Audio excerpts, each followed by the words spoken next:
Hello and welcome to Author Hour. I'm your host, Richard Linton, author of North Korea Deception, Hyde Park Deception, and Leningrad Deception. My guest today is F. Joseph Merlino, president of the 21st Century Partnership for STEM, Science, Technology, Engineering, and Math Education, a non-profit research and action organization located in Wayne, Pennsylvania, and in Cairo, Egypt. For the past 35 years, he has served as principal investigator or director of many national science foundations, U.S. Department of Education, and U.S. Agency for International Development projects impacting thousands of secondary math and science teachers and hundreds of schools. For the past 12 years, he oversaw the development of a new integrated curriculum for 21 new model STEM high schools based on Egypt's 11 Grand Challenges. In addition, he is currently directing a new STEM teacher preparation program with 180 new courses for 5 large Egyptian universities. Joe has a BA in psychology from the University of Rochester and an MA in education from Arcadia University. He did doctoral studies in cognitive developmental psychology at Catholic University. He and his colleague Dr. Deborah Pomeroy have just written this new book based on their decades of experience directing education reform projects. The book is called New Era, New Urgency: The Case for Repurposing Education, published by Lexington Books. Welcome, Joe. Amazing. Just amazing stuff. Amazing stuff. So I have been, I'm not an academic and, I don't pretend to be, but I feel like this book, even though it's an academic book, yes, it should be in every parent's library. It should be in your school library, at high school or university. Who is this book for, Joe? It's for the people you just mentioned. Okay. We wanted to write it so that it would be scholarly and it would hold up to criticism or by academic types, yeah, but we wrote it in a way we hope would be very readable as a narrative for parents and policymakers, yep, et cetera. Yeah. I mean, I think, as a parent, I've got 2 boys in college, and as the years go by, especially because I'm from England and I live in America, you have all these thoughts. Well, is it worth it? Is it BS? Like, I noticed there's one chapter or one segment in the book that you talk about prestige and, what that means, and the fact that the word for prestige is deceit. And it's like, yeah, it's a prestigious college, so what? Why? That's one of the things many things that stood out. But talk to me a little bit about like that whole idea of prestige and why that's important or not important. And I know it's like 3/4 of the way through the book, but just let's just start there. So if you think that high school became a big thing in the United States in the early 1900s, or the early part of the 20th century. But before, very few people actually went to college. Right. So high school had a purpose sort of at the end. I mean, you didn't have an idea that you would go to college. And then in the second half of the 20th century, college became more important. And so now you got a situation where the purpose of high school is to prepare you for college. Right. And that's become the mantra, college and career success. Right. Well, what if you didn't think about college? What should K-12 be if college was not on the map?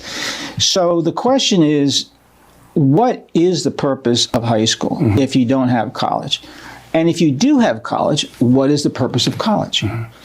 Most kids, if you ask them, according to surveys, will say, well, I go to college because I want a better job. But if you talk to college presidents and faculty members, they have a very different interpretation of college, which is to improve yourself, to widen your horizons, to be liberal in your thinking. I don't mean politically, I mean just open to experience, to know something of the world, and to have a moral purpose to it. Very different than, so if you're going to college, that's fine, but you should go because you have a definite reason for going. Right. Not just because you think it's going to give you a better job, because actually 2/5 of all the college graduates, if you graduate, are working in occupations that do not require a college degree. Wow. And it's funny you should say it, because I have this sort of background thought as my two boys made their way through high school and they're now at college. And I kept saying to myself, well, it's okay if you're going to be a doctor, a lawyer, or a scientist. But like, I feel like, you know, if my son's going to be doing music production, you know, does he really need to go to college kind of thing? But anyway, I wanted to take a step back. What is this book about and why did you write it?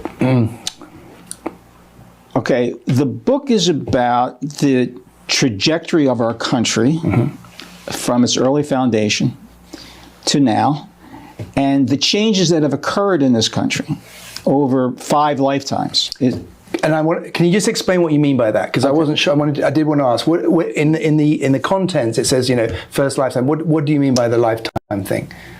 So, if you think about your life, or if you talk about an older person's life, they've been through a lot of changes, right? Or they've seen a lot of changes. But every lifetime has seen changes. Okay. Right? Every person's lifetime. So I wanted to talk about, well, what is the purpose of education? So I wanted to go back to the earliest time that was a very distinct purpose. So I had to tell that story. Right. And so how do you tell the story? So I told the story in terms of a lifetime. Okay. So the first lifetime, you know, the Puritans coming over and the changes that they have, what happened to them. And the idea of the book was the changes that have occurred during a lifetime propel changes in the purposes of education. Okay. So, may I? Yeah. Okay. So the very first purpose, and I trace this to England, was why the Puritans came over. Right? They wanted to form a new Israel. Okay. And so their idea of education was to read the Bible in English, to have every accessible. But they also wanted to form a community. They were Calvinists. Yep. So it was the elect, so to speak. And that was fine but as more people came over, you had different religious sects. Right. Yeah. And they were arguing with one another. So when William Penn came over from Philadelphia in the Quakers, he wanted to establish a school where religious tolerance was the purpose and separation of church and state, because the Puritans did not separate church and state. So each phase of a lifetime and the changes, different things emerged. And so that was an example. And there are 5 lifetimes. There are 5 lifetimes, and now we're emerging into the 6th lifetime. So just so everyone's, this is just one part of the book, right? I think this is just part one. Yes. So just to be clear, this is why it's so fascinating, and I was truly blown away by this book. So Joe writes about these 5 lifetimes in historical terms and education. So, and again, I want to move on because there's so much to get to. So that's fascinating in itself. So again, amazing stuff. So then what's part 2?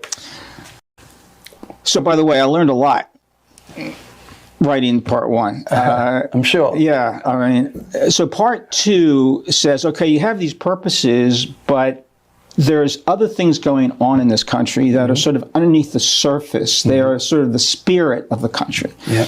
And there's good spirits and bad spirits. And so the idea is, in part 2, we talk about 4 spirits. And I don't want to get too metaphysical, but it's, as an educator, I confront it. All right, so the first thing is extreme wealth inequality and how that's affected education. The second one is nativism. And we see nativism right today, right? The immigrants. And the immigrants... them and us. Yes, and that's been the case since Ben Franklin, who was... talked about the Germans coming over. And he talked about them in very disparaging ways. The Irish, the Italians. So there has been this nativist feeling. In fact, in the Know-Nothings, echo what is happening right today. Third one is white supremacy, which we talk about here is not so much black and white, and there is that, but white and red. And that starts at the doctrine of discovery, which gives white in red as in Red Indian? Yes. Okay. Because it gives, I mean, there was in the U.S., there was about 800 Indian tribes, about 18 million, about 100 million in the Americas. So when Europeans discovered this country, that was a problem.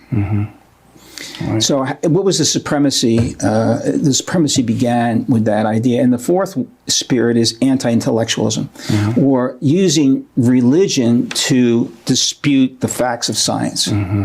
So you don't listen to evidence because you've already have your opinion. Right. So those things course through the purposes that we as educators have to confront. Yeah.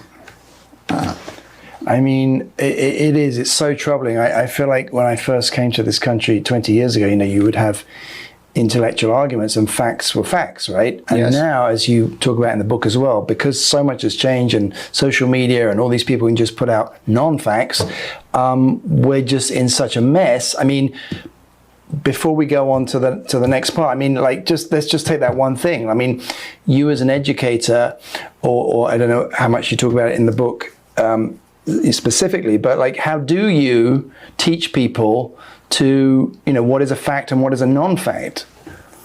Do you cover that much in the book? Yes. So what we talk about, and particularly in chapter 13, is that children have misconceptions of the world. They have natural misconceptions of the world. They feel, for example, that the moon follows them. Not understanding that the moon cannot simultaneously follow everyone. Yeah. So you have these egocentrisms, these misconceptions, and they just occur. So in every bit of learning, there is a point where you're vulnerable. Because you're opening yourself up to the possibility that you've been mistaken, or that there's another approach or another idea. And this is true even of researchers and university people. They don't want to give up their ideas, what they have, despite the evidence.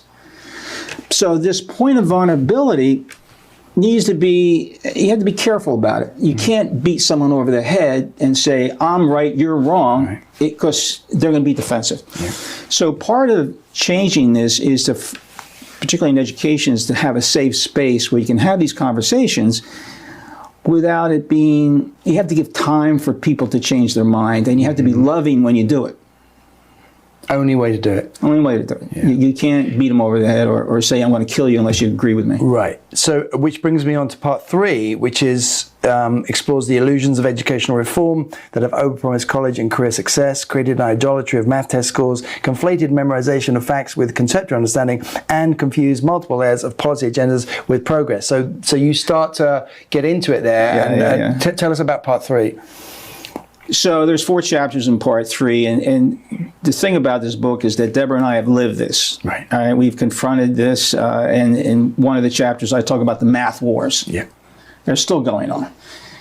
And I taught math. I taught algebra, and I taught high school math, and I've done a lot with teachers, and I like math. Yeah. But there's a lot of people that don't. Yeah. But the thing is, math has become, as an example, overrated. Okay. Algebra has become overrated. It's not to say it's not important. I would say there's many other forms of math that you can teach. There's math and music, for example, that you can teach. There's geometry. There's all kinds of math you can teach. That to make this sort of the sine qua non of whether or not you're a good student is destructive of both mathematics education and also the education of the student. So the illusion is that this is the only measure of something that's worthwhile. Right. Because it's being used for other purposes. It's to be used for ranking, to go to college, to judge whether or not school is good, and it distorts it. So this is what I'm talking about. Amazing. Yeah. It's really interesting. So then how do you, and maybe you can talk about Bosnia, for example, so then you have, I mean, you've done so many different things and been involved in so many different projects, but you have compiled, created a way of sort of starting from the ground up, correct me if I'm wrong. Right. And you did that, for one example, you've done it in Egypt, but you've done it in Bosnia-Herzegovina. I was a United Nations military observer during the war in Bosnia, so that's kind of very interesting for me to hear about. Why don't you tell us a little bit about overall how you do this seemingly mammoth task of re-educating education, as it were, but you actually did it in Bosnia, and why Bosnia and Herzegovina? A lot of what's happened to me over my lifetime in my career has been serendipity. Egypt was that way. So was Bosnia. Okay. So people just came to me Wow. when I was ready. But it starts with first your vision and your aspiration for what you want in your country Okay. or what you want in your neighborhood. It's not about the purpose of education. It's about the purpose of your community. It starts there. Wow. So in Bosnia, for example, as you well know, they had a terrible war. And so we were in a post-conflict environment. And for the Bosnians, you know, things were divided between the Croats and the Bosniaks and so on. Yeah. Their aspiration was for the country to be unified and have peace. But they realized that there was such division geographically.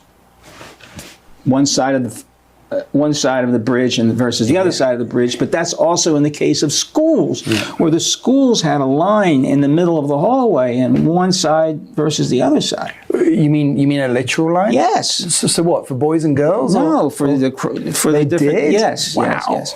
Wow. Isn't that amazing? Also, 60% of the kids wanted to leave, and because of the unemployment, and go to Europe.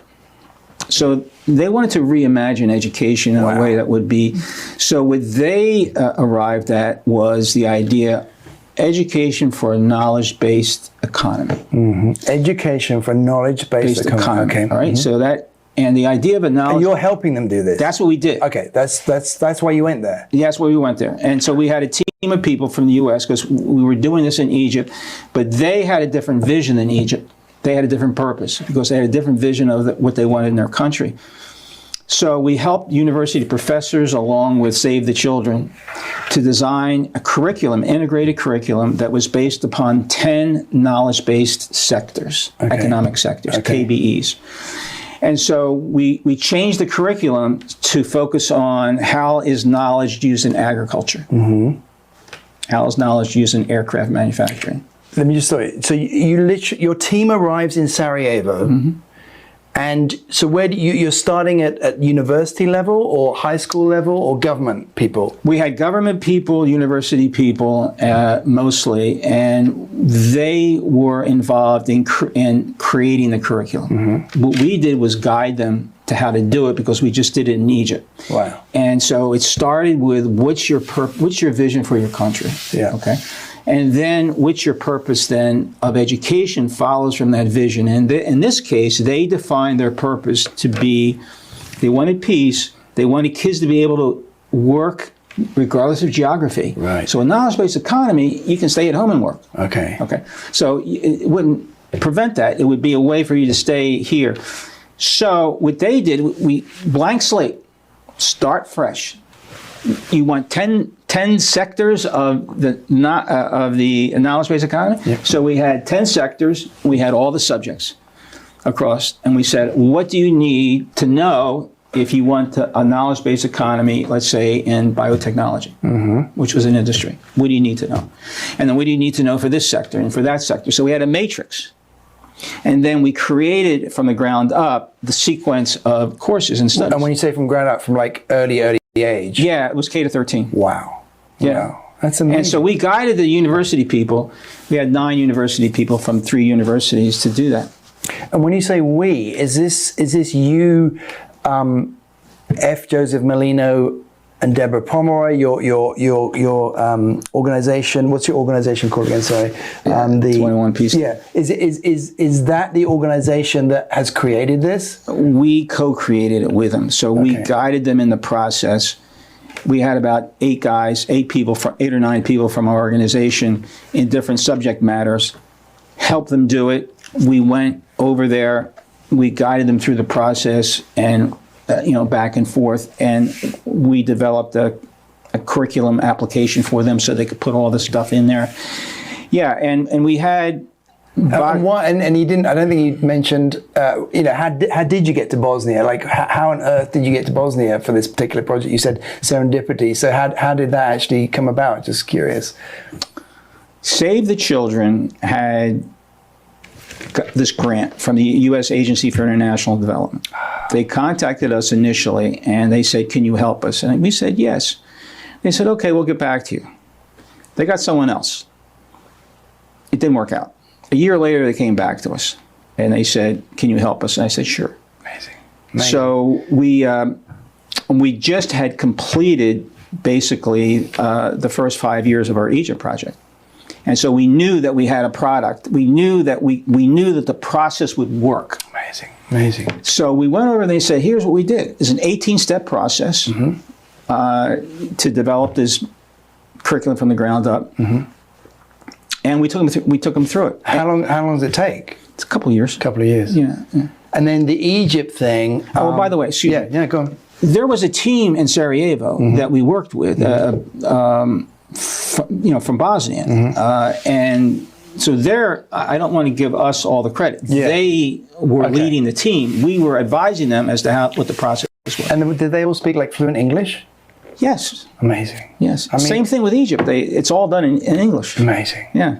I mean, what I keep saying amazing because like when I was in Sarajevo, literally there were 1,500 shells a day landing in Sarajevo. So it's like, and I've often wondered, like, I wonder how Bosnia's doing. I wonder how, if they've ironed out the tensions now. So it's just incredible to think that this kind of thing has been happening in recent years. And how did the Egypt thing come about? And just tell us again, because there's extraordinary amounts of, I mean, what is it? Several hundred programs, and you tell me, better for you to tell me, how did you get to Egypt, and what have you managed to do in Egypt? Well, actually, it's a great story. So we had started to write this book 14 years ago. Wow. And because we had other projects. And one of the big lessons learned as we started to write this book was that you had to have a purpose. Right. You have to be very intentional about, because I would, for example, ask math teachers, say, "Why are you teaching algebra?" Okay. And they said, "Well, we need it for algebra 2. I said, "Why are you teaching algebra 2? Need it for trigonometry." Right. "Well, why trigonometry?" "Need it for the SAT." I said, "There's no trigonometry on the SAT." Wow. So Crazy. they and the students did not really have a good intentionality, and we saw that was really the key, is to have that. Yeah. So as we were writing the part 1 of that book, we got a call from the International Visitors Center in August of 2011. Yeah. This is right after the Egyptian Revolution that you saw on CNN, right? All the chaos going on. Yeah.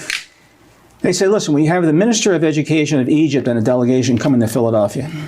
They are interested in STEM schools because they want to change their education system. It's too rigid. They have these exams that everything is dependent on these exams." So very briefly, what is a STEM school for people who don't know? Okay. There are STEM schools and then there are STEM schools. If you have a STEM school but there's no purpose to the STEM school, then it's really not a STEM school. Okay. It's just a name. To be a STEM school, you have to have a driving purpose to the STEM, because the idea of STEM, math, science, technology, is that they're all work together. Okay. The world is an integrated world. Yeah. Right? The cosmos is integrated. Yeah. That's not separate into biology and chemistry. Yeah.